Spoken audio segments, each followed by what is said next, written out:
ലഹരിക്കെതിരെ സംസ്ഥാന വ്യാപകമായി പോലീസ് നടത്തുന്ന ഓപ്പറേഷൻ ഡി ഹണ്ടിലൂടെ ഇതുവരെ ജില്ലയിൽ പിടികൂടിയത് 265 പേരെ. നിരോധിത മയക്കുമരുന്നുകളുടെ സംഭരണത്തിലും വിപണനത്തിലും ഏർപ്പെട്ടവരെ കണ്ടുപിടിച്ച് കർശന നിയമ നടപടികൾ സ്വീകരിക്കാനാണ് ഓപ്പറേഷൻ ഡി ഹണ്ട് ആരംഭിച്ചത്. ജില്ലയിൽ ഇതിന്റെ ഭാഗമായി പരിശോധനകളും തുടരുകയാണ്.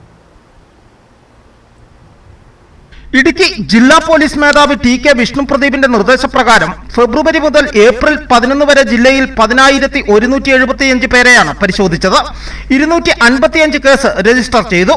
265 പേരെ അറസ്റ്റ് ചെയ്ത് ജില്ലയിലുടനീളം സമാന്തര പരിശോധനകൾ ഇനിയും നടത്തുവാനാണ് പോലീസിന്റെ ലക്ഷ്യം.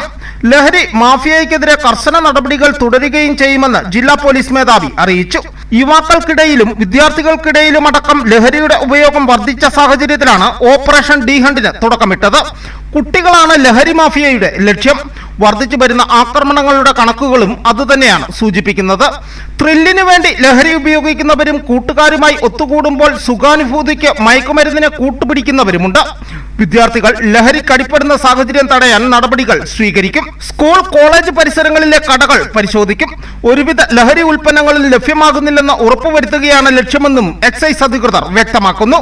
സ്ഥിരമായി മയക്കുമരുന്നുമായി ബന്ധപ്പെട്ട ഇടപാടുകൾ നടത്തുന്നവരുടെ ഡേറ്റാ ബാങ്ക് തയ്യാറാക്കി നിരന്തര നിരീക്ഷണം നടത്തിയാണ് ഓപ്പറേഷൻ ഡി ഹണ്ട് നടത്തുന്നത്.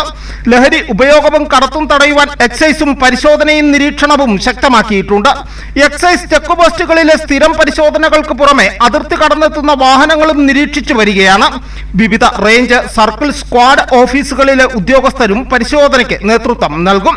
ലഹരി സംബന്ധമായ പരാതികൾ സ്വീകരിക്കുവാൻ പ്രത്യേക കൺട്രോൾ റൂമും രാത്രികാല പരിശോധന ശക്തമാക്കുന്നതിനായി 2 സ്ട്രൈക്കിംഗ് ഫോഴ്സ് ടീമുകളും പ്രവർത്തിച്ചു വരുന്നു. ജില്ലയിലെ ടൂറിസം കേന്ദ്രങ്ങളിലടക്കം എക്സൈസ് നിരീക്ഷണം ശക്തമാക്കുന്നുണ്ട്. News bureau, Udumbanchola.